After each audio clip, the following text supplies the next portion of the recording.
Di dalam Lukas 24 nomor 44 Yesus berkata bahwa semua yang tertulis tentang aku di dalam Mazmur harus tergenapi, kata Yesus. Dalam kitab Mazmur. Berarti ini untuk Yesus.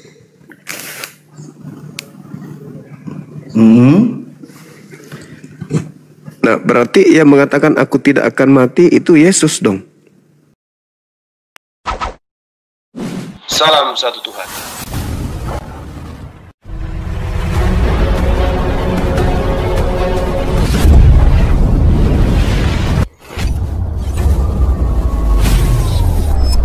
Ya, pengantar ini singkat para sahabat. Dukung semua ya sahabat-sahabat kita channel Densa News Muslim. Di like, di subscribe, di share sebanyak mungkin untuk supaya mencegah sahabat-sahabat kita di luar sana Tidak terpengaruh terhadap pemurtadan. Semoga Allah memberikan selalu sikap istiqamah. Salam satu Tuhan, Allahu Akbar. Akan menceritakan perbuatan-perbuatan Tuhan. Ya. Nah, sekarang yang mati disalib sama penjahat itu siapa kalau gitu? Yang disalib oleh penjahat. Iya. Kalau dibicarakan di apa ya istilahnya ya, secara saya nggak berdasarkan ini sih ya. Kalau berdasarkan kitab seakan-akan aku nanti biasanya ditanya di mana ayatnya. Jadi karena saya nggak terlalu fokus dengan isi semua di mana ayat diambilnya. Jadi menurut saya sih bukan penjahat istilahnya, itu dua-dua buat. Kalau misalkan Bang cuma menanyakan, berarti kalau misalkan Yesus nggak disalib berarti dia akan tidak mati. Kemungkinan besar kan akan muncul pertanyaan seperti itu. Atau ketika orang siapa sih pahlawan sebenarnya? Kemungkinan besar apakah orang penjahat itu yang membunuh atau Yesusnya? Nah, sebenarnya saya tidak bicara dengan itu karena sebenarnya itu nubuat janji dari perjanjian lama. Kalau ditanya dalilnya, nah itu bingung gua karena saya tidak terlalu membaca mendetail gitu terhadap ayat-ayat Alkitab. Tapi kalau udah benar sih sebenarnya, udah benar itu nubuat, termasuk yang kita baca tadi itu Mazmur 18 itu kan nubuat. Artinya nubuatannya itu harus tergenapi. Aku tidak akan mati. Aku tidak akan mati. Dan Yesus juga mengatakan di dalam Yohanes 10, 17, 18, tidak akan ada yang bisa membunuh aku. Yohanes berapa? 10, 17, 18. Begitu juga Petrus menubuatkan, menjelaskan tentang nubuat Daud tentang Yesus. Daud menubuatkan tentang Yesus. Baik, aku lihat tadi Yohanes 10 ayat 17, 18. 17. Bapa yang mengasihi aku, oleh karena aku memberikan nyawaku untuk menerimanya kembali. 18. Tidak seorang pun mengambilnya daripadaku, melainkan aku memberikannya menurut kehendakku sendiri. Aku berkuasa memberikannya dan berkuasa mengambilnya kembali. Inilah tugas yang kuterima dari Bapakku. Artinya Yesus itu bisa mati kalau dia sendiri yang mau, kan? Ya, betul. Bukan karena dibunuh. Nah, Markus 9 nomor 30-31, anak manusia akan diserahkan kepada manusia untuk dibunuh. Anak manusia akan diserahkan kepada manusia untuk dibunuh. Ada kata-katanya ya? Ada, dibunuh. Kita coba lihat ya. Ayat mana tadi? Markus 9. Markus 9 ayat yang ke 30 dan 31. 30.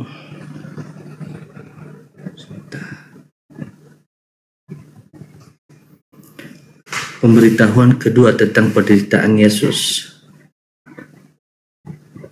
Yesus dan murid-muridnya berangkat dari situ dan melewati Galilea, dan Yesus tidak mau hal yang diketahui orang. Sebab ia sedang mengajar murid-muridnya, ia berkata, ayat 31 ya, Sebab ia sedang mengajar murid-muridnya, ia berkata kepada mereka, anak manusia akan diserahkan ke dalam tangan manusia, dan mereka akan membunuh dia, dan 3 hari sesudah ia dibunuh, ia akan bangkit.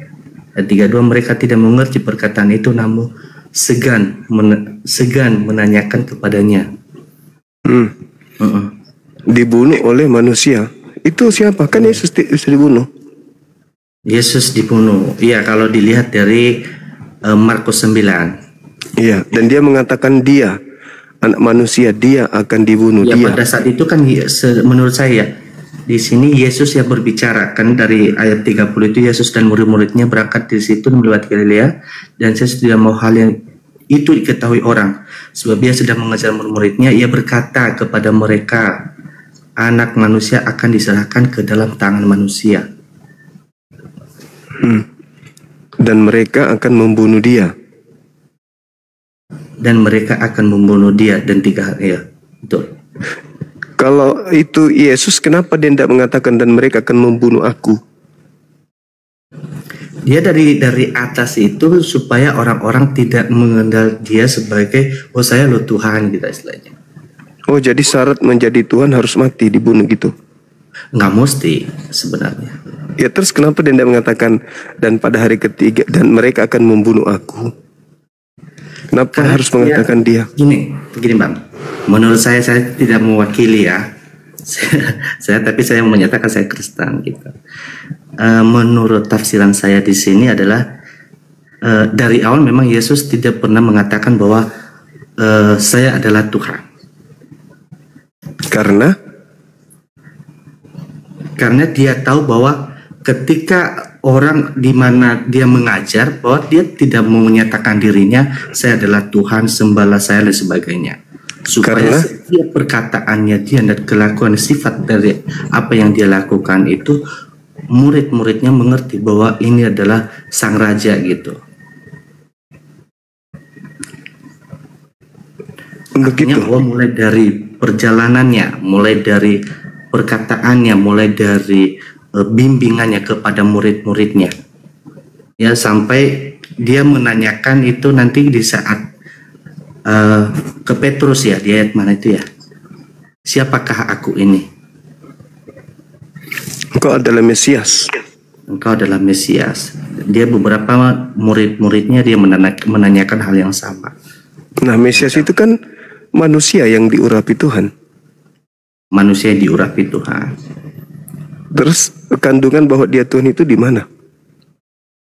Kandungan bahwa sebenarnya gini, kalau dinyatakan dia Mesias, iya di posisinya saat itu. Kalau dia dikatakan adalah manusia, di posisi itu iya karena dia bersama-sama dengan murid-muridnya. Iya. Tapi kalau kita kemudian melihat sebagai guru nih kepada muridnya, dia kan mengatakan bahwasanya sekarang penghakiman atas dunia, sekarang juga penguasa dunia yaitu iblis dilemparkan keluar. Coba dikasih dalilnya biar saya juga baca. Yohanes 12 nomor. Oh, Bang Juma hafal semua ya? Enggak juga, Yohanes 12 nomor 31. Yohanes 12. Iya. Nomor berapa? 31. Oke. 31, Yohanes 12 ayat 31, sekarang berlangsung penghakiman atas dunia ini. Sekarang juga penguasa dunia ini akan dilempar keluar. Siapa penguasa dunia itu? Sebentar, saya juga tidak mau salah tafsir, Bang. Iya. Tidak mau dihujat. Sebentar, pelan-pelan, Bang. Saya tidak mau. Nah.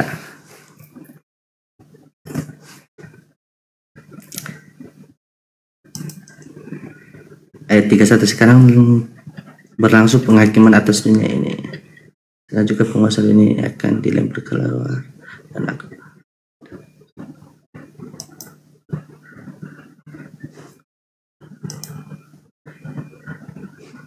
Penguasa dunia adalah sekarang berlangsung hakim satu sini, sekarang juga penguasa dunia akan dilempar keluar. Bukan oleh karena aku, melainkan oleh karena kamu.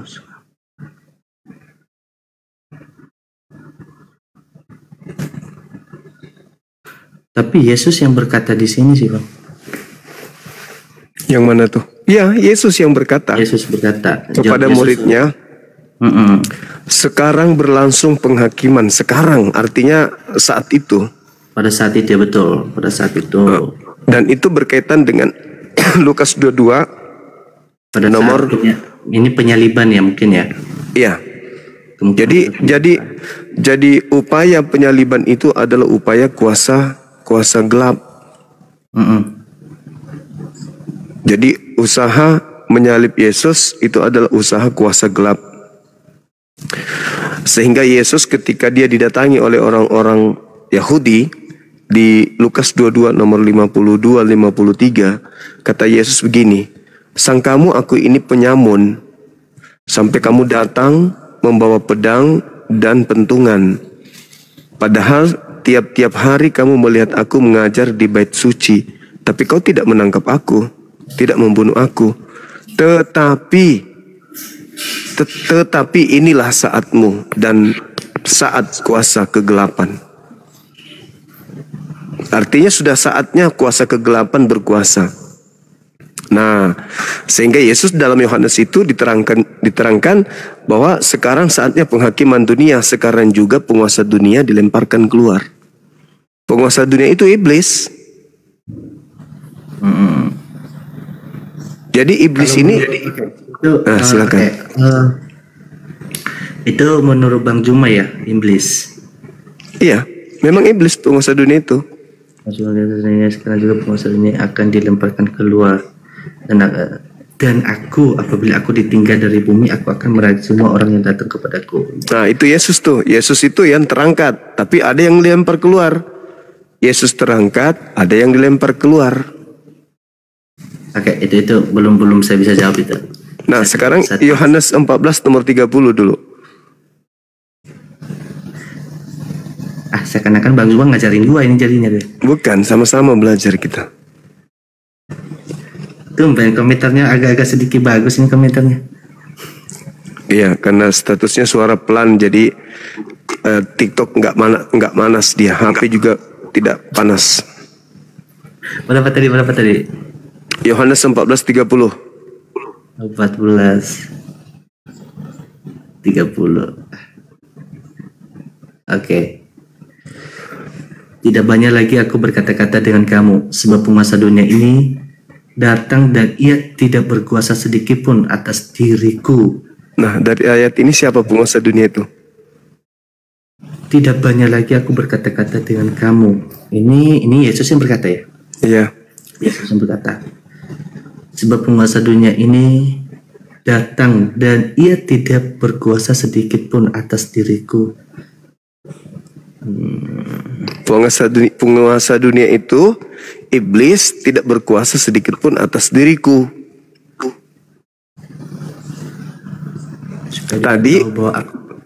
Tadi penguasa dunia dilemparkan keluar dan penguasa dunia itu tidak berkuasa sedikit pun atas diriku. Iya, betul.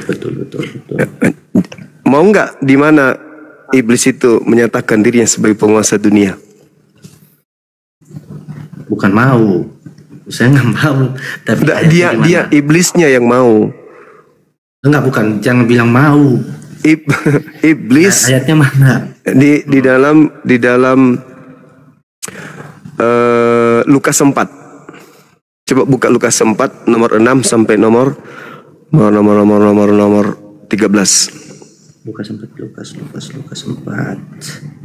Lukas 4 ayat yang ke-11. Lukas 4 nomor 6 mulai baca sampai nomor 13. Oke.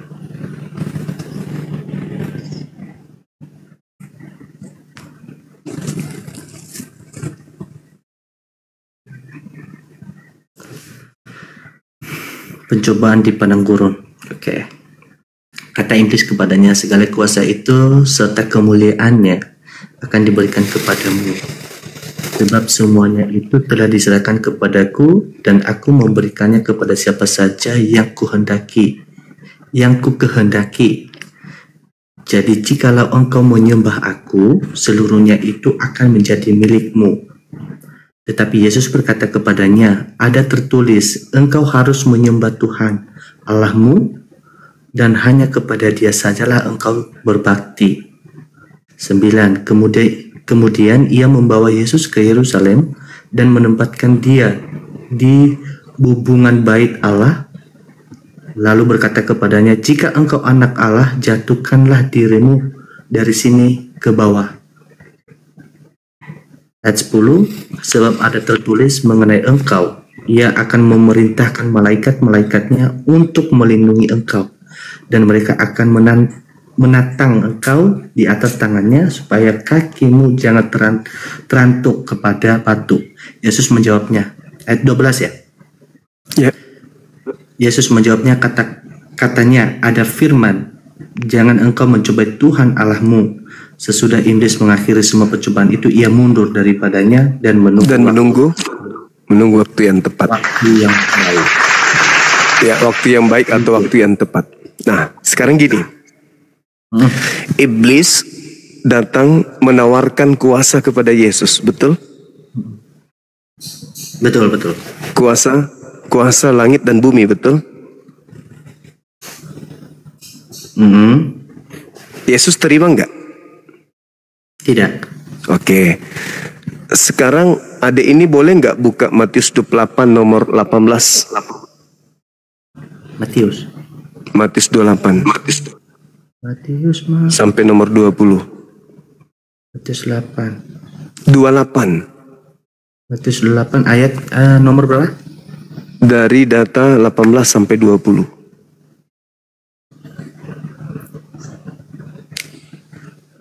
Perintah untuk memberitakan Injil. Ya. Ayat 18. Saya lanjut ayat 18. Yesus mendekati mereka dan berkata, kepadaku telah diberikan segala kuasa di surga dan di bumi. Karena itu pergilah, jadikanlah semua bangsa muridku dan baptislah mereka dalam nama Bapa dan Roh Kudus. Dan ajarlah mereka melakukan segala sesuatu yang telah kuperintahkan kepadamu. Dan ketahuilah, aku menyertai kamu senantiasa sampai kepada akhir zaman. Di situ siapa yang menerima kuasa langit dan bumi? Murid-murid pada saat itu. Enggak.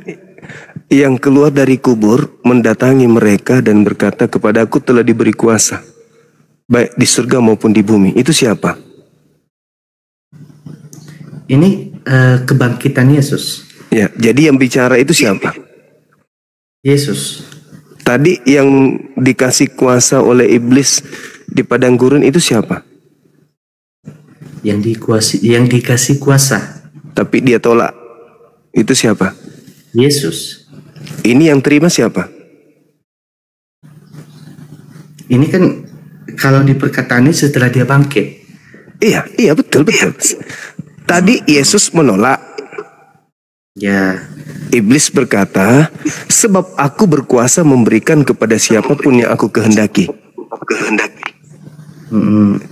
Nah, iblis mundur dari Yesus dan menunggu waktu yang tepat. Nah, yang baik. lalu kemudian ada yang keluar dari kubur mengaku, kepadaku telah diberi kuasa. Tadi Yesus mengatakan bahwa penguasa dunia telah datang dan dilemparkan keluar. Yang adalah iblis. Iblis menunggu waktu yang baik. Begitu keluar dari kubur, ada yang keluar dari kubur, orang itu mengatakan, kepadaku telah diberi kuasa, baik kuasa surga maupun kuasa bumi. Itu siapa? Ini yang berkata di sini Yesus.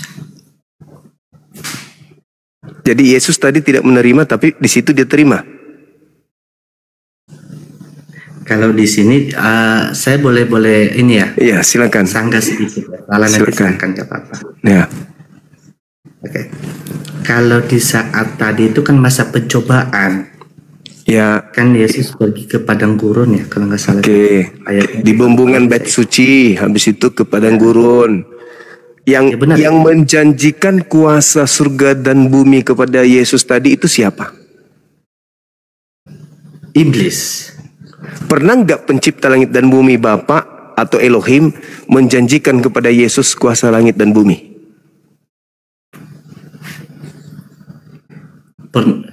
Pernah nggak? Coba ulang. Pernah nggak Tuhannya Nabi Musa yang ada di perjanjian lama menjanjikan kuasa surga dan bumi kepada Yesus? Itu belum tahu saya. Nggak pernah. Yesus di dalam Yohanes 5:30, aku tidak dapat berbuat apa-apa dari diriku sendiri.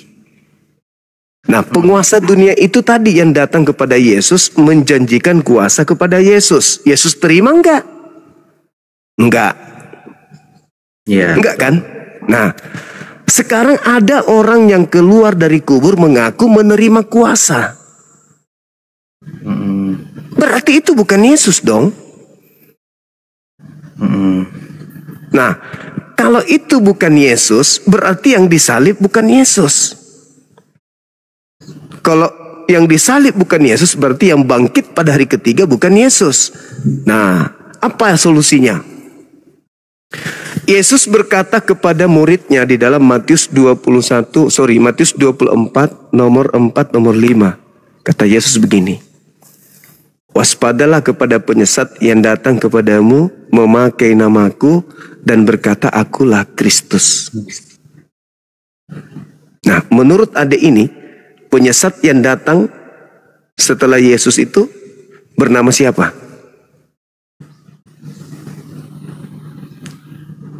Nggak tahu.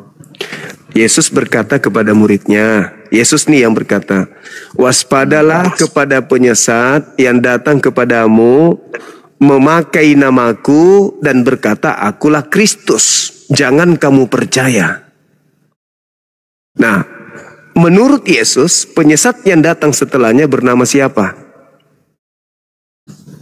Penyesat datang memakai namaku. Penyesat itu datang memakai nama Yesus. Bergelar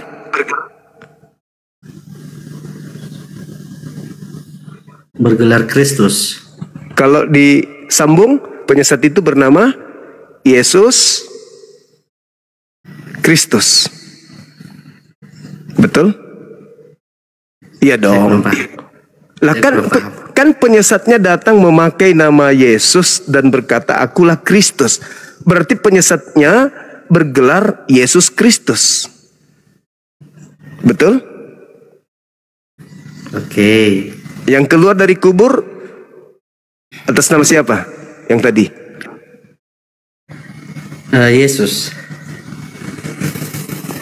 Kata Yesus, waspada jangan percaya atau percaya? Kalau yang tadi di ayat yang 24 tadi ya. Matius 24 nomor 5 nomor 4 nomor 5. Nomor 5 ya. Oke. Permulaan penderitaan. Jawab Yesus kepada mereka, waspadalah supaya jangan ada orang yang menyesatkan kamu. Sebab banyak orang yang akan datang dengan memakai namaku dan berkata, akulah Mesias. Dan mereka akan menyesatkan banyak orang. Kamu akan mendengar deru perang atau kabar-kabar tentang perang. Namun berawas-awaslah. Jangan kamu gelisah sebab semuanya itu harus terjadi. Tapi itu belum kesudahannya.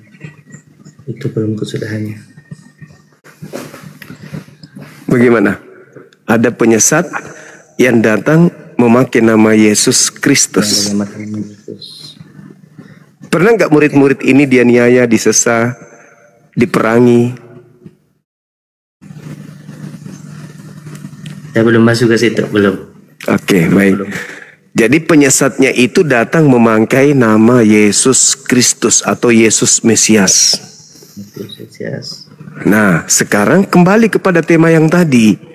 Yesus dinubuatkan, aku tidak akan mati. Berarti yang diserahkan. Nah, berarti yang diserahkan itu adalah orang yang tadi di Yohanes berapa tadi? Yohanes 10? 10 ya tadi ya. Yohanes yang mana? Yang tadi ada Mazmur 118. Oh iya. Iya, Yohanes 10. Nomor berapa tadi? Yohanes 10 nomor 17 18. 18. Tapi ada hal menarik. Ketika orang yang ditangkap ini ternyata betul-betul bukan Yesus. Ketika ternyata yang ditangkap, diadili, ini disangka Yesus, itu ternyata bukan Yesus. Itu tertulisnya di dalam Kisah Para Rasul, di Lukas 22 nomor 69. Lukas 22 nomor 69.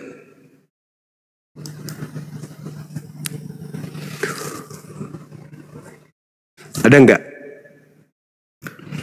Mulai sekarang anak manusia sudah duduk di sebelah kanan Allah yang Maha Kuasa. Nah, itu siapa yang ngomong? Yesus di hadapan mahkamah agama. Lalu yang sekarang duduk di atas di sebelah kanan Bapa siapa? Mulai sekarang anak manusia sudah duduk di sebelah kanan Allah yang Maha Kuasa. Yang bicara Yesus. Yang duduk di atas siapa?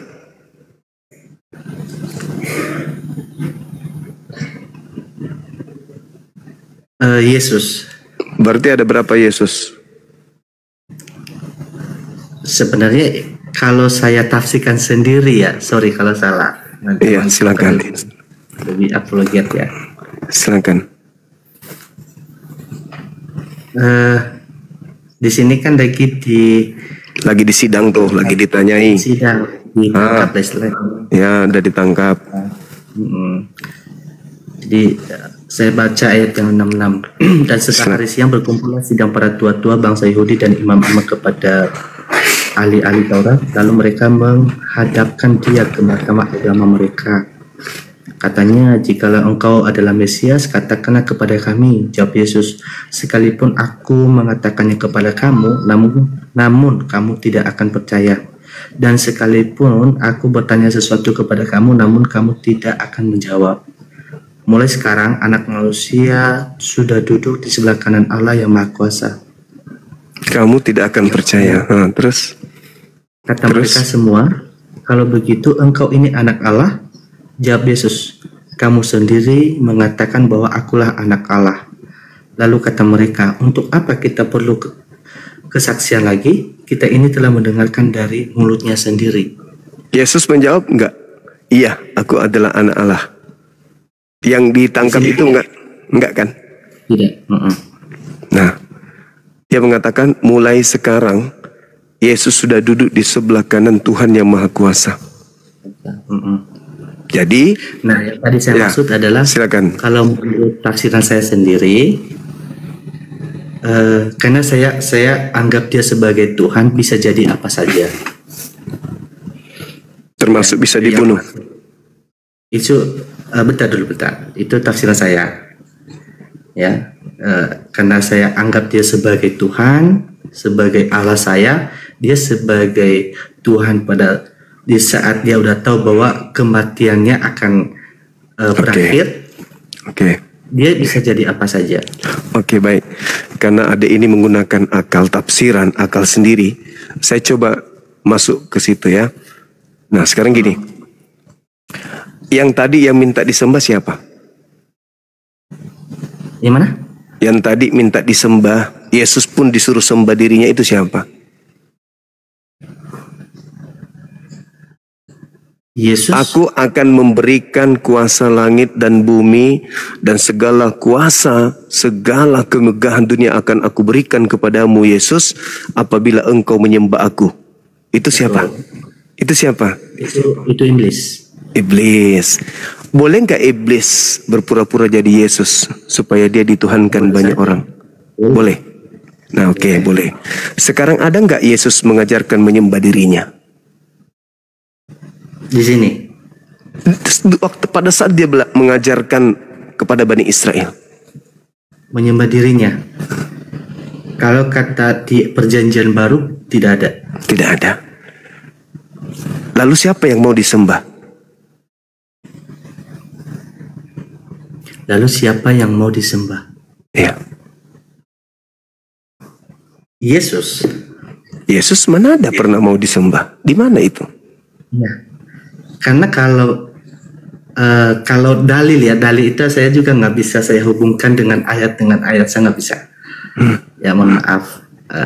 Cuman kalau menurut yang seperti yang saya anut adalah di mana di saat dia menanyakan di Yesaya kalau nggak salah itu akan ada Mesias.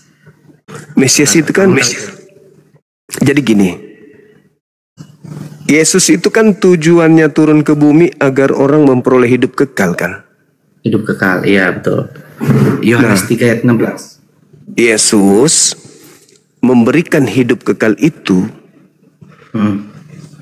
dengan memberikan kunci di Yohanes 17 nomor 3.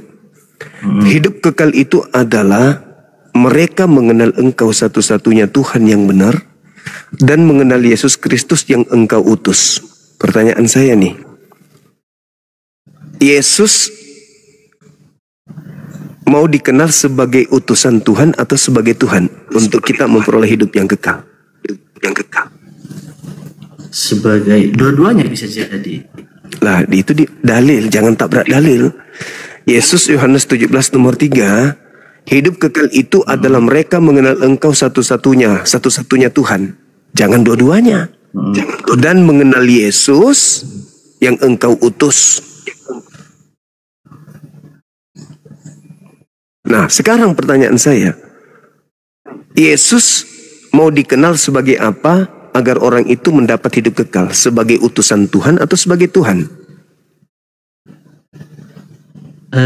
Saya boleh kasih alasan ya kenapa? Boleh, nggak apa-apa.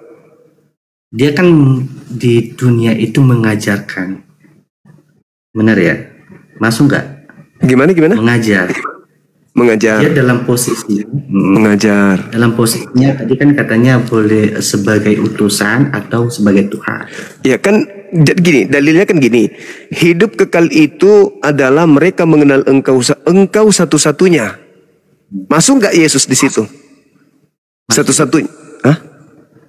Berarti satu-satunya atau dua-duanya? Satu-satunya Tuhan. Yaitu yang Yesus atau yang di atas?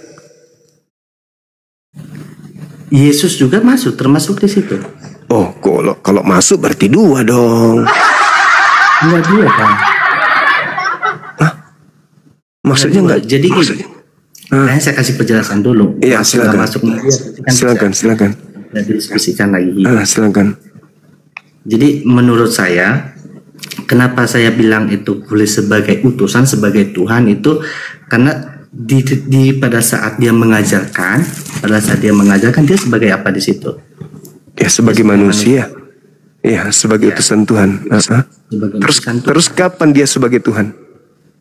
Pada saat dia keluar dari kubur. Dia sebagai Tuhan itu di saat dia sebenarnya dia bukan di saat itu lain sebagainya, dia pada saat itu juga sebagai Tuhan. Dalilnya di mana itu?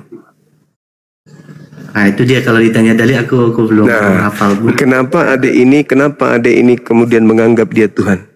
Karena adek sudah percaya kepada yang keluar dari kubur sebagai Tuhan. Maka terus siapa yang ngajarkan kalau dia Tuhan? Sementara dalilnya, hidup kekal itu adalah mereka mengenal Engkau satu-satunya Tuhan. Oke. Dan mengenal Aku, Yesus yang Engkau utus. Ya kan? Yesus berkata di dalam Yohanes 8, nomor 17, nomor 18, nomor 16, 17, 18. Aku dan Bapa adalah dua. Yohanes 8 nomor 29, aku dan Bapa adalah dua. Aku dan Bapakku adalah dua. Yohanes 8, coba buka. Nomor 15, 16, 17. 15 ya? Iya. Yohanes 18. Yohanes 8. Yohanes 8, sorry. Maaf. Yohanes 8.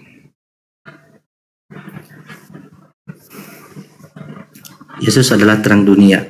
Maka Yesus berkata pula kepada orang banyak, katanya, akulah terang dunia, barang siapa yang mengikut aku, ia akan berjalan dalam kegelapan, melainkan ia akan Yohanes 8. Iya, Yohanes 8 ayat yang ke 15 sampai 18.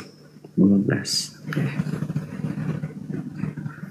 Kamu menghakimi menurut ukuran manusia. Aku tidak menghakimi seorang pun. Dan jikalau ayat 16 ya. Dan jikalau aku menghakimi, maka penghakimanku itu benar. Sebab aku tidak seorang diri, tetapi aku bersama dengan Dia yang mengutus aku. Tidak seorang diri, berarti kalau tidak seorang diri, aku bersama dengan Dia yang mengutus aku. Itu berapa di situ? 1 atau 2? Kamu menghakimi 2. Data selanjutnya, bukankah di dalam kitab Tauratmu dikatakan bahwa 2 saksi? Dia sebut 2 kan? 2 orang saksi sah. Nah, akulah yang bersaksi tentang diriku sendiri dan juga Bapa. Oke, berarti 2. Berarti aku dan Bapa adalah 2. Nah, terus ketika tadi mengatakan hidup kekal itu adalah mereka mengenal Engkau satu-satunya Tuhan, kenapa dia ini mengatakan Yesus itu adalah Tuhan itu sendiri? Sementara dia mengatakan dan mengenal aku yang Engkau utus, berarti dia dikenal sebagai utusan Tuhan, jangan dikenal sebagai penyamun, sebagai tukang sihir, tapi dikenal sebagai rasul utusan Tuhan. Kan gitu. Nah, jadi menurut Yesus hidup kekal itu diperoleh dengan mengenal Dia sebagai utusan Tuhan. Kalau kita mengenal Dia sebagai Tuhan, kita nggak memperoleh hidup yang kekal. Yohanes berapa itu? 17 nomor 3. 17. Inilah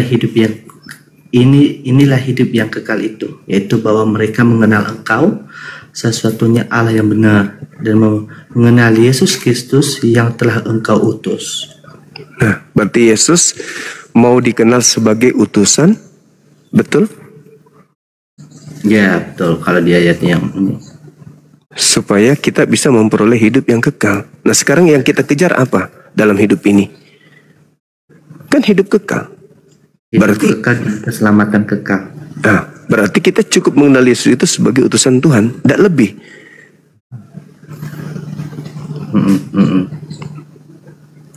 Kan gitu. Iya kan ya? Ya. Ada satu hal yang menarik terkait saudara-saudara kami Kristen. Mudah-mudahan ada ini tidak termasuk. Ketika mereka menganggap Yesus itu lebih dari siapa Yesus menurut Yesus. Nah, ini yang celaka. Yesus bersaksi tentang dirinya di dalam Yohanes 5 nomor 36. Apa kata beliau? Berapa? Yohanes 5 nomor 36. Ada kesaksianku yang lebih penting dari kesaksian Yohanes Pembaptis, bahwa semua pekerjaan yang aku lakukan, pekerjaan itu yang aku lakukan sekarang, dan pekerjaan itu yang bersaksi tentang aku, bahwa Dialah yang telah mengutus aku. Jadi Yesus bersaksi kalau Dia melakukan pekerjaan seperti membangkitkan orang mati, orang lumpuh berjalan, orang buta. Justru pekerjaan-pekerjaan itu bersaksi kalau Dia itu utusan Tuhan, bukan Dia Tuhan.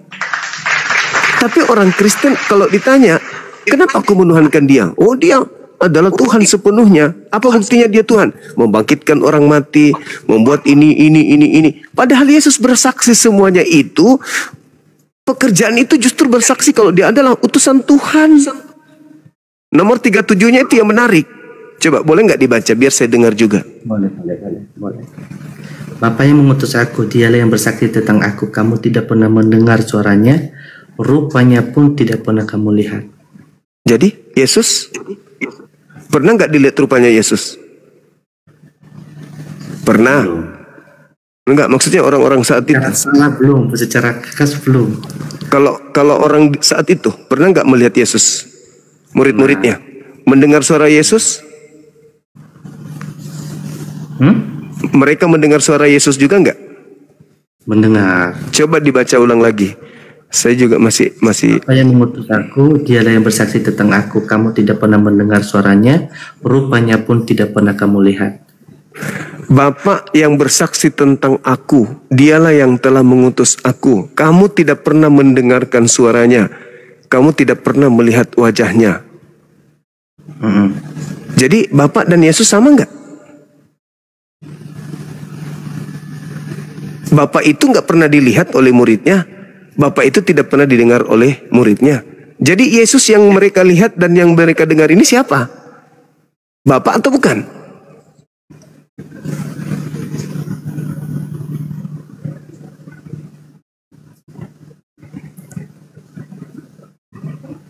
Udah.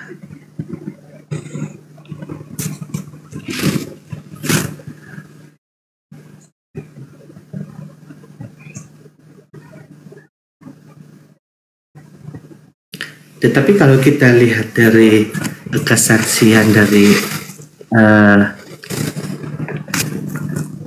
murid-muridnya di Yohanes 13 ayat yang ke-13, itu kan sesudah aku coba baca ya, nanti Bang Juma silakan nanti. Guru, Tuhan, kamu menyebut aku guru dan Tuhan, dan katamu itu tepat. Itu Yesus yang berkata ya. Maksudnya setelah dia kemungkinan besar setelah dia menanyakan ke murid-muridnya ya.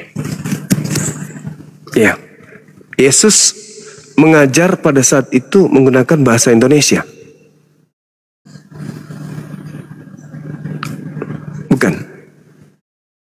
Bukan bahasa Yunani. Bahasa Yunani. Beliau mengajar pakai bahasa Aramaik. Ucapan beliau adalah Rabam Wamaran. Aku adalah Rabi. Aku adalah Rabi. Aku adalah Mar. Mar itu Tuan. Dalam bahasa Yunani Kurios. Kurios itu artinya Tuan. Masuk ke Indonesia berubah menjadi Tuhan. Kamu mengenal aku, kamu menyebut aku sebagai guru dan Tuan. Kalau dipaksa menjadi Tuhan, kena kita nanti. Apa buktinya? Yesus mengatakan Kurios itu adalah Tuan. Tuan itu artinya junjungan. Junjungan itu artinya pembimbing. Pembimbing artinya gembala yang menuntun mereka. Coba lihat di dalam Yohanes 7 nomor 28 nomor 29. Nah, itu bukti kalau dia hanya Tuan. Yohanes 7 ya. Iya. 28 29.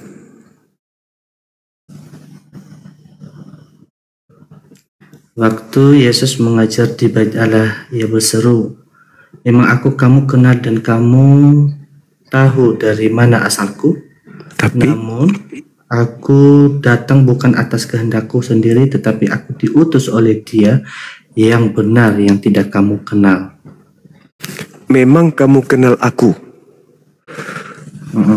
tapi kamu tidak mengenal Dia yang mengutus aku.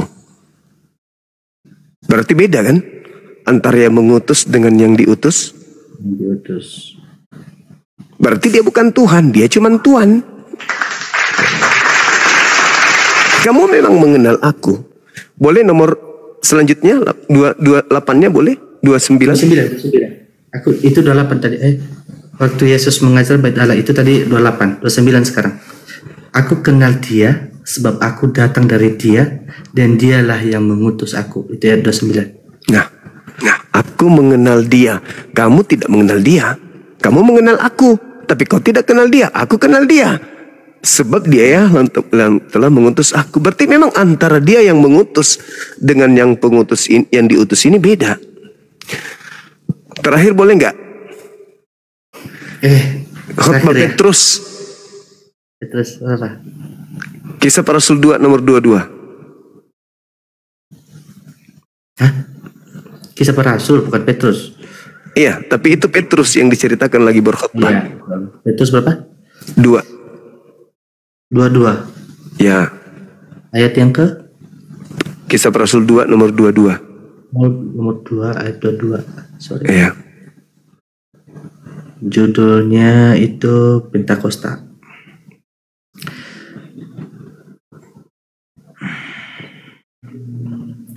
Oke.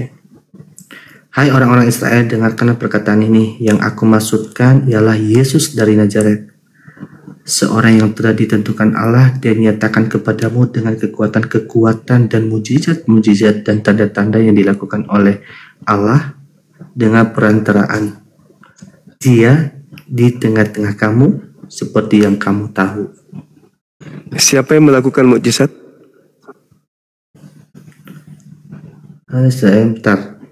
Yesus dari Nazaret, seorang yang telah ditentukan Allah dan dinyatakan kepadamu dengan kekuatan dan mujizat yang dilakukan oleh Allah melalui perantara. Namanya? Dia di tengah-tengah kamu seperti yang kamu tahu. Itu kemungkinan besar Yesus. Ya, memang Yesus. Jadi Yesus melakukan mukjizat. Yang melakukan itu siapa? Tuhannya kan? Melalui perantaraan Yesus. Nah, dia sudah ditentukan sebagai orang yang melakukan mukjizat di tengah-tengah Bani Israel. Tuhan melakukan mukjizat. Jadi kalau Yesus pada saat itu tiba-tiba saja memindahkan matahari dari barat ke timur, bukan dia yang memindahkan matahari itu, tetapi Tuhan pencipta langit dan bumi melalui perantaraan Yesus. Makanya dalam Yohanes 5:36 ada kesaksianku yang lebih penting, bahwa seluruh pekerjaan yang aku lakukan, pekerjaan itu yang bersaksi bahwa aku adalah utusan Tuhan.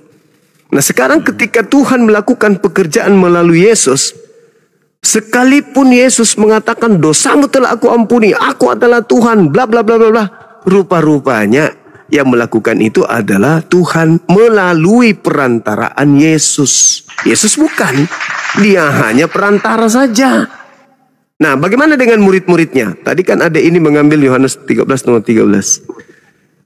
Jangankan satu dalil seperti itu, kata Yesus nih, jangan seperti kita mencomot-comot Yohanes 3 nomor 16, Yohanes 10 nomor 30, Yohanes 13 nomor 30. Wah, dia itu bukti.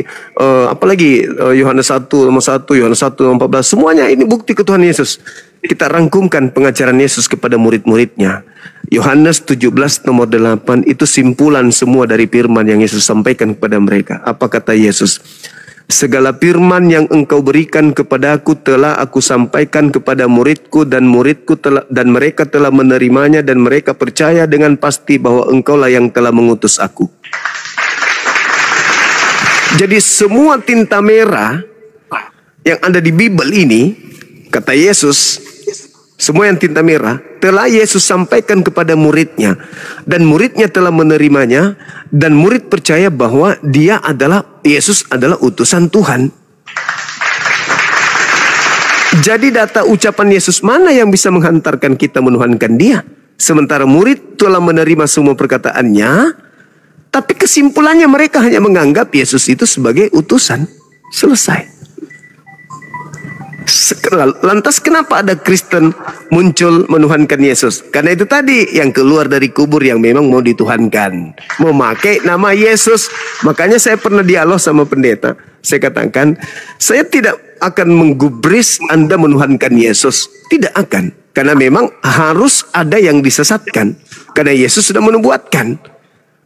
Dia akan menyesatkan banyak orang. Berarti kalau tidak ada orang sesat hari ini, maka Yesus pembohong. Karena Yesus mengatakan, waspadalah kepada penyesat yang datang kepadamu dengan memakai namaku dan berkata akulah Kristus. Mereka akan menyesatkan banyak orang. Berarti harus ada dong yang disesatkan banyak orang. Nah, mereka yang sesat banyak orang ini disesatkan oleh siapa? Disesatkan oleh oknum yang mengaku Yesus Kristus. Siapa kelompok besar di dunia ini yang mengaku pengikut Yesus Kristus? Islam atau Kristen? Bang, singkat bang. Ya, habis. Silakan. Itu aja. Singkat aja, singkat langsung. Iya, lanjut aja. Iya, siapa kelompok banyak di atas muka bumi ini yang menjadi pengikut Yesus Kristus? Yesus Kristus, Kristen kan? Iya kan? Nah, kalau bukan Kristen pengikut daripada penyesat yang ngaku Yesus Kristus, lalu siapa kandidatnya selain Kristen? Sementara hal itu harus ada.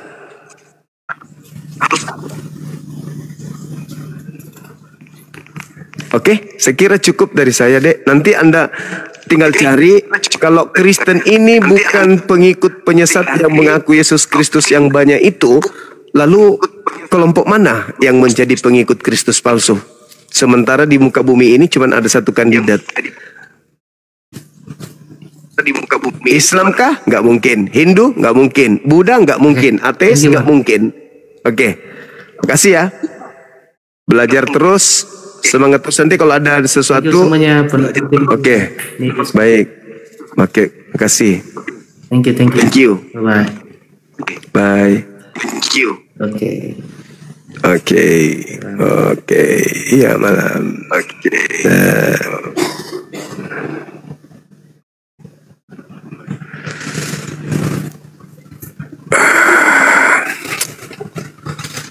Alhamdulillahirrabbilalamin. Minimal yang di bawah juga mencatat. Ada yang nggak bisa tidur.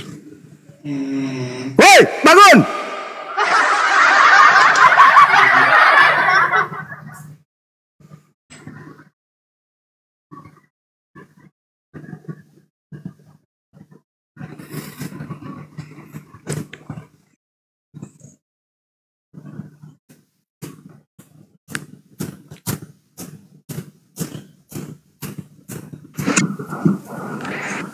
Halo, selamat malam. Thank you. Selamat pagi. Ya, pagi. Bukan malam. Buka kacamatanya, Bang. Pagi. Iya, pagi. Ya. Kamu tahu kan udah jam berapa? Iya, tahu, Bang. Pagi ya? Ya, Bos. pagi. Ya. Berhentilah kau menipu, bos. Buka kamera, Bang. Berhenti jadi penipu. Buka kamera, Bang. Berhenti jadi penipu. Buka kamera. Buka maskermu. Buka kamera dong. Buka maskermu. Kenapa, Bang, ini? Ada apa, Bang? Ya, buka maskermu. Kenapa? Kamera. Buka maskermu. Buka dulu. Ada apa, Bang? Kenapa kok jadi kejang-kejang? Yang saya tipu gimana? Kena ya, Bang? Materiku tadi kena di jantungnya. Kau penipu. Jantung abang pindah ke kanan. Hanya orang bodoh yang tertipu sama kamu. Terus kalau gitu kenapa Bapak marah? Bapak. Kenapa jadinya Bapak marah? Bapak. Kenapa marah, Pak? Kau baca Yohanes 10:30. Bapak. Aku dan Bapak adalah satu. Iya. Memang. Kenapa kau bilang dua? Tolong. Yesus mengatakan, Tuhan Bapak tidak membiarkan aku seorang diri. Berarti dua dong. Bapak penipu. Bapak tidak membiarkan aku seorang diri. Tidak membiarkan aku seorang diri. Baca Yohanes 10:30. Bapak. Aku dan Bapak adalah satu. Kenapa dikatakan aku dan Bapak adalah satu? Baca Yohanes 8 nomor 29. Kenapa kau bilang dua? Lah, Yesus yang mengatakan itu. Yesus yang mengatakan. Kenapa kau bilang dua? Dia yang mengatakan. Yesus yang mengatakan. Kenapa kau bilang dua? Yesus yang mengatakan. Kenapa kau bilang dua? Yesus yang berkata, aku dan Bapa adalah dua. Iya, Yohanes 10:30. Baca. Itu satu misi, satu visi, bukan satu hakikat. Tolong kau. Tipu kau. Kalau terkait hakikat, Yesus itu manusia. Bapa itu bukan manusia, hakikatnya beda. Manusia hakikatnya manusia. Bapa hakikatnya pencipta, beda dong. Kok dua Belajar nggak kau? Tolong kau. Yang Anda maksud dua natur itu karena Anda menggabungkan antara Yesus asli dengan yang palsu. Anda jadikan dua, Anda jadikan satu, makanya dua natur. Satu manusia, satu roh. Iblis itu roh, Bang. Iblis itu roh. Yesus itu manusia. Anda gabungkan menjadi satu. Dua natur lah dia. Hati-hati kau. Bapak. Kenapa, Bang? Sudah kurekam. Sudah kukirimkan ke Dosma. Paham kau? Takut aku. Aduh. Paham kau? Aduh, takut. Takut, minum cucu dulu cepat. Aku takut sama dosmen. Aku takut sama dosmen. Tolong. Tolong. Ada dosmen. Buka masker kau. Kenapa mengamuk? Kenapa? Kok ganteng. Tolong kau. Justru saya jelek makanya pakai masker, Abang. Kalau saya ganteng kayak Abang, nggak pakai masker aku. Kalau aku hidup di luar sana, udah aku hajar kau. Udah aku habisi Islam itu. Kenapa bisa? Kau tahu? Udah aku habisi Islam. Kenapa bisa, Bang? Islam ganggu Abang? Kau kira jangan diturunkan. Saya tidak belajar Islam, Bapak. Kenapa Abang mau habisin Islam? Belanda sudah menghabisin kami 350 tahun lamanya. Kok Abang masih mau lanjut? Bukankah bersandiwara seperti agama kasih kan lebih bagus, berkamuflase? Kami ajaran kasih loh. Sudah nggak betah lagi berpalsu-palsu ria ajaran kasih. Mau penampakan aslinya lagi gitu. Mau perlihatkan lagi yang asli. Ajaran kasih. Tuhan aja ajaran kalian bunuh. Tuhan kalian aja. Ketujuh itu. Tuhan aja kalian bunuh. Menjajah Eropa, Afrika, Asia Barat, Asia Selatan. Tuhan aja kalian bunuh. Apalagi cuman manusia. Tuhanmu aja kalian bun-bun. Inna lillahi wa inna ilaihi raji'un.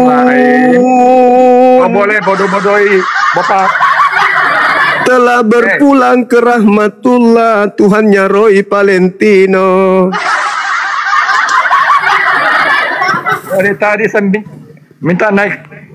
Kenapa tidak dinaikkan, Bapak? Ini sudah dinaikkan tapi cuma naik marah-marah.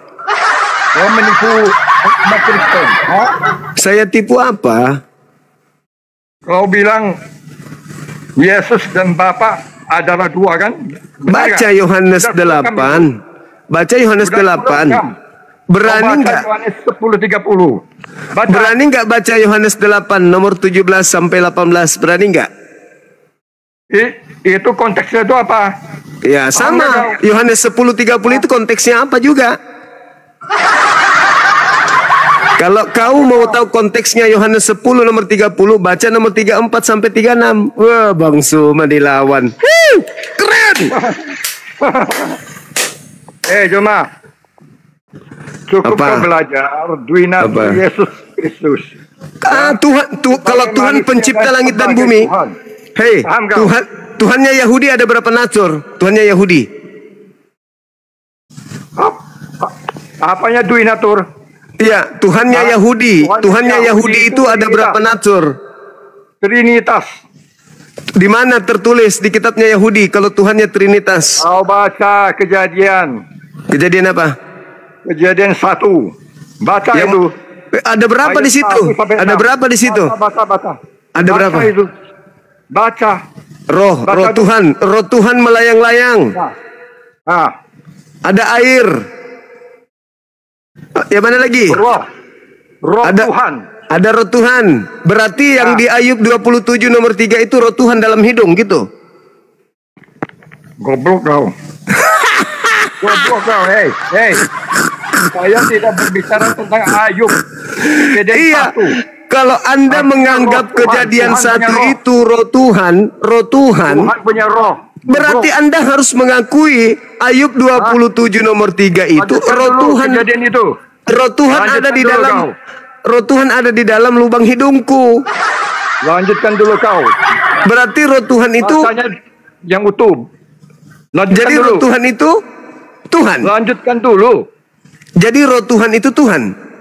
Kenapa tidak berani? Jadi roh Tuhan dulu. itu Tuhan. Iya, bagian dari Trinitas. Oh. Paham gak kau? Bapak. Ya. Berarti roh Tuhan itu adalah Tuhan. Nah, sekarang di dalam Kejadian 6 nomor 3. Kalau batu, Bapak, kalau batu tidak memiliki roh, itu batu. Yesus itu disebut batu. Kisah Para Rasul 4 nomor 11. Kenapa Yesus adalah batu. Hei, kenapa kau lari ke Kisah Para Rasul 4 nomor 11. Yesus adalah batu. Baca dulu, Bapak. Baca dulu. Jangan emosi Baca dong. yang utuh. Jangan emosi dong. Baca yang utuh. Yesus adalah batu penjuru yang dibuang oleh tukang-tukang bangunan. Gitu loh, Bang. Selesaikan dulu bacaannya. Selesaikan dulu. Yesus adalah batu yang dibuang oleh tukang-tukang bangunan. Teruskan dulu Kejadian Tukang bangunan membuang batu. Biasanya kalau tukang bangunan itu membuang batu pondasi, Bang. Batu pondasi atau batu bata, batu merah, atau batu hebel, itu. Kalau Yahudi itu Kolose 2 nomor 9, malah di situ dikatakan batu sakarnya Yesus juga Tuhan, Bang. Jangan kemana-mana. Iya, maksudku kenapa di Kolose 2:9 batu sakarnya Yesus juga Tuhan? Kenapa, Bang? Gak usah kemana-mana dulu. Yang mana yang Tuhan ini? Sampai 6 dulu. Saudaraku, yang mana yang Tuhan ini? Batu sakar atau roh yang melayang-layang? Saya bertanya serius loh, serius saya bertanya. Saya bertanya loh, bukan menghina, saya bertanya. Yang mana yang Tuhan bertanya? Yang mana Tuhan Anda ini yang mana? Kamu kan mengaku guru kan? Gunda kan? Kolose 2 nomor 9, batu sakar Yesus itu kepenuhan ilahi. Nah, pertanyaan saya, Tuhan Anda yang mana? Yang batu sakar atau yang melayang-layang di udara? Dengar dulu. Bapak, saya mengaku ahli teologi kan? Master dari masternya teologi, ya. Bukan, gurunya master. Gurunya master. Ya. Ya, benar kan? Gurunya master kalau saya. Ya, benar kan? Ya. Nah, kau teruskan dulu. Baca Kejadian 1 ayat 1 sampai 6.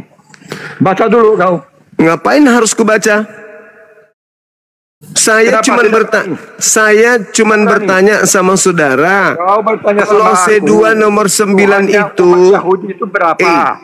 Kolose 2 nomor 1. Yang mana Tuhan Anda? Batu sakar atau roh melayang-layang? Bapak, sekolah di mana kau? Emosi nih Sekolah di mana kau? Bang Andi. Sekolah di mana kau? Ada orang kehabisan balok, Bang Andi. Kutanya kau sekolah di mana kau? Saya satu kelas dengan Lukas. Kucing kau. Emosi nih. Penyesat. Lo kok penyesat? Yang penyesat itu yang mengatakan Tuhannya Yahudi roh. Emang setan. Sekolah teologinya di mana kau?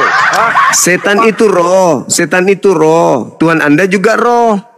Bedanya di mana? Mengajar kau. Setan roh. Tuhan Anda juga roh. Bedanya di mana? Jadi pengajar kau. Saya bertanya loh. Taman aja enggak SD. Saya bertanya loh, Bang. Sekolah aja enggak tamat SD.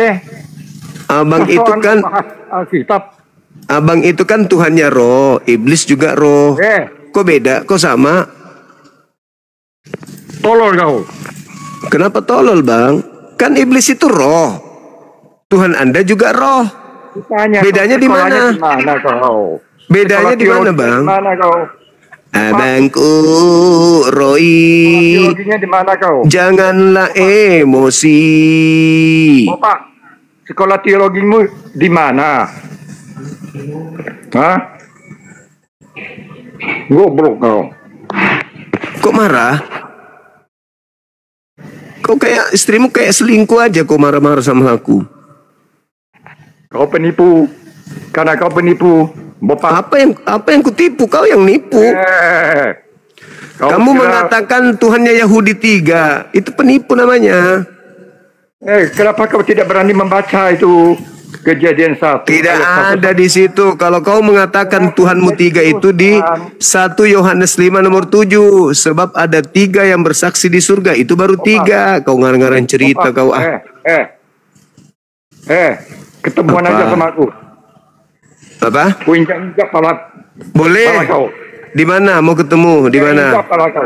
Di mana mau ketemu? Di mana? Datang Kalimantan sini. Kalimantannya di mana? Kalimantan Barat. Tepatnya di mana? Kalimantan Barat. Iya, tepatnya di mana? Kalimantan Barat itu besar. Pontianak. Di Pontianaknya di mana?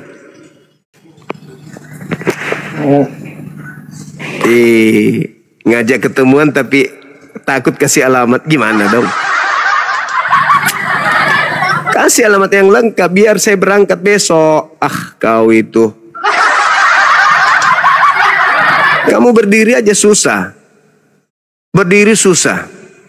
Kamu kentut aja 3 jam baru perih anusmu hilang. Mau kentut aja kau kayak setengah mati. Kamu menghadapi Bang Suma gimana ceritanya? Aduh. Ya, selamat pagi Pak Juma. Ya, pagi. Iya. Ya. Sopo keluar dari kubur. Ya, siapa yang keluar dari kubur? Yesus Kristus. Yesus Kristus keluar dari kubur. Berarti dia mengalami kematian. Iya dong. Tapi Yesus mengatakan, aku tidak mati. Dia mengatakan begitu, Bang. Di mana dikatakan tidak mati? Coba Anda lihat di dalam Mazmur 118 nomor 17. Mazmur? Iya. Mazmur kan perjanjian lama. Ya, tapi kan itu Yesus. Di mana? Di Mazmur berapa tadi? 118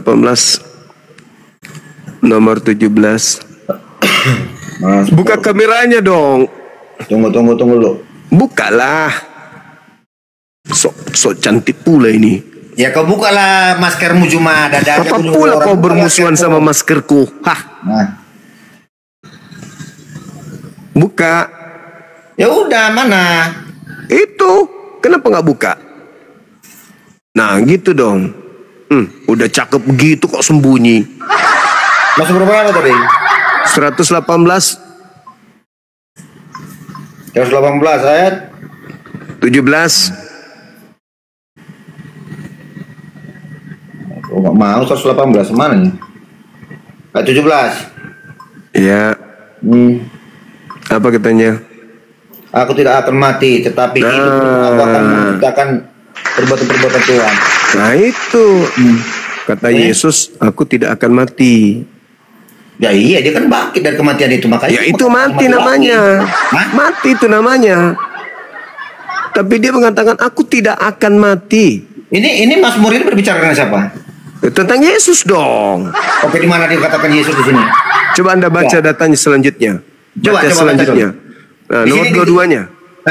Nomor dua-duanya coba baca. Oke, batu yang dibuang oleh tukang-tukang bangunan telah menjadi batu penjuru. Kenapa? Nah, itu siapa? Itu siapa? Itu siapa? Ini kan mau menyangkutkan batu. Ya, itu siapa? Batu penjuru itu siapa? Ini kan beda konteks dengan Yesus mengatakan batu penjuru yang dia Loh, kok beda konteks pula? Beda dong. Loh, kenapa Anda bisa katakan beda? Ya, Yesus itu pemahamannya. Ini kok pakai Mazmur. Yesus menjelaskan batu penjuru di perjanjian baru. Nah, perjanjian baru kan mengatakan Yesus adalah batu penjuru kan? Ya, akulah batu penjuru yang dimaksud di sana. Berarti yang dimaksud di Mazmur 118 ini siapa? Siapa? Oke, tinggal baca dari perikopnya. Ini menjelaskan siapa? Kan itu. Nyanyian puji-pujian. Ini nyanyian puji-pujian. Iya, memang ada berapa batu penjuru? Ya, ini sekarang ini bentuk syair juga. Iya, maksud saya memang ada berapa dari Mazmur. batu penjuru ada berapa emang?